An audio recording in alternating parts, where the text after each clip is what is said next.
एक जंगल में शेर और शेरनी रहते थे। शेर जंगल का राजा और शेरनी जंगल की रानी थी। शेर और शेरनी पूरे जंगल पर राज करते थे।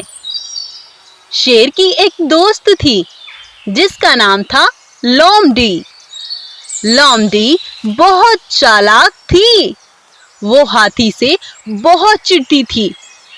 वो किसी भी तरह करके हाथी को जंगल से निकलवाना चाहती थी और अपने इस उद्देश्य तक पहुंचने के लिए वो हर एक मुमकिन कोशिश को करती थी।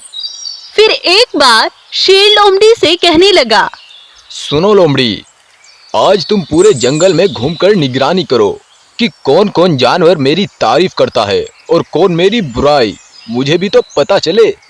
जाओ, आज तुम्हारा यही काम है। जी महाराज, जैसा आपका हुक्म। इतना बोलकर लोमड़ी जंगल में निकल पड़ती है। फिर चलते चलते अचानक लोमड़ी के दिमाग में एक फितूर घुस जाता है। अरे हाँ, हाथी को जंगल से निकलवाने का मेरे पास ये बहुत अच्छा मौका है। मैं वापस जाकर हाथी के खिलाफ शेर महाराजा के कान भर देती हूँ। और फिर इतना सोचकर लोमड़ी शेर के पास जाती है।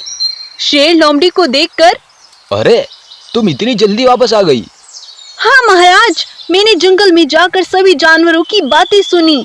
बहुत खूब लोमड़ी, बहुत खूब। तो बताओ, जंगल में जानवर मेरे बारे में क्या क्या बोलते हैं, बताओ मुझे। महाराज, जंगल के सभी जानवर आपकी बहुत इज्जत करते हैं और बोलते हैं कि हम हमेशा शेर महाराजा के साथ ही रहेंगे। लेकिन हाथी क्या? बोलो।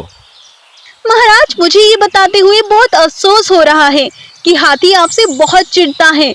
वो सभी जानवरों से बोलता है कि शेर को छोड़कर मुझे जंगल का राजा बना दिया जाए। यह बात सुनकर शेर गुस्से से आग बबूला हो जाता है और गुस्से से दहाड़ते हुए हाथी के पास पहुंचता है।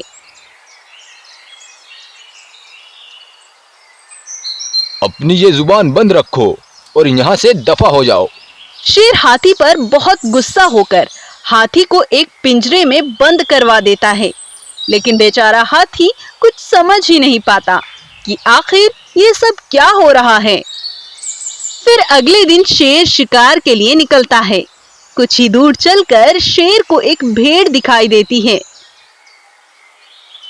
अरे वाह वाह, क्या बात है, बिना ढूंढे ही शिकार मिल गया। शेरनी को यह शिकार बहुत पसंद आएगा। इतना बोलकर शेर उस भेड़ का शिकार कर लेता है और उसको उठाकर घर ले आता है। महाराज, मुझे बहुत भूख लगी है। आपने अच्छा किया, आज जल्दी भोजन ले आए। इतना कहकर शेरनी बहुत तेजी से उस भोजन को खाने लगती है। शेरनी इतनी तेजी से खा रही थी कि वो मांस के साथ साथ हड्डी भी खा जाती है। अरे आह, मेरे गले में हड्डी फंस गई है, बहुत दर्द हो रहा है मुझे। आह! अरे, तो इतना जल्दी खाने की क्या जरूरत थी?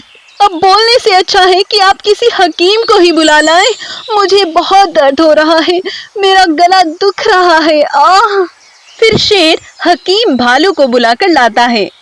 गले में फंसी हड्डी को देखकर भालू हकीम बोलता है, महाराज, हड्डी गले में अच्छी तरह फंस चुकी है।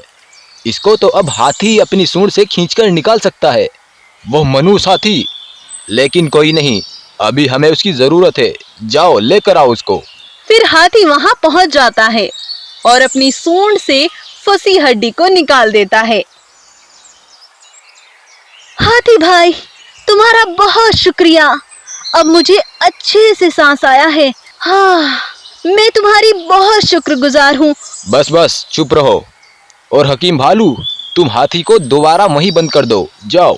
और फिर हाथी को फिर से वहीं बंद कर देता है। अगले दिन शेरनी शेर से बोलती है, महाराज, चलो कहीं घूमने चलते हैं। मौसम भी अच्छा है और मेरा बहुत मन भी है। फिर दोनों एक बहुत ऊंची पहाड़ी पर चढ़ जाते हैं और शेरनी चलती हुई ठंडी हवा का आनंद लेते हुए झूम रही थी। तभी शेरनी का पांव फिसलता है और वो धप से गिरती हुई एक नदी में जा गिरती है और चिल्लाने लगती है। तभी शेर जल्दी से नीचे आकर हाथी के पिंजरे को खोल देता है और हाथी शेर की बात सुने बिना ही नदी में जाकर शेरनी को बचाने लगता है। जल्दी से तुम मेरी पीठ पर चढ़ जाओ, मैं तुम्हें बचा लूंगा। और फिर हाथी शेरनी को बाहर ले आता है, लेकिन तभी शेर को याद आता है कि उस लोमड़ी ने उससे झूठ बोला था, क्योंकि वो 10 मिनट बाद ही शेर के पास वापस आ गई थी और पूरे जंगल में घूमने में तो कम से कम 2 घंटे लगते ही हैं। इतना सोचकर शेर को सब समझ आ जाता है कि लोमड़ी ने हाथी को फंसवाया होगा। हाथी दोस्त, तुम्हारा बहुत शुक्रिया। आज तुमने नदी से और पहले शेरनी के गले से हड्डी निकाली थी। तुमने हमारी मदद की, मुझे माफ कर दो। मैंने तुम्हारे साथ बहुत गलत किया। नहीं महाराज, तुमने मुझे दोस्त कहा, मेरे लिए ये काफी है और तुम्हारी मदद करना तो मेरा फर्ज है। और फिर शेर हाथी को अच्छा मित्र बना लेता है और लोमड़ी को हमेशा के लिए पिंजरे में बंद करके सजा देता है। सच्चाई हमेशा सामने आ जाती है, समझे?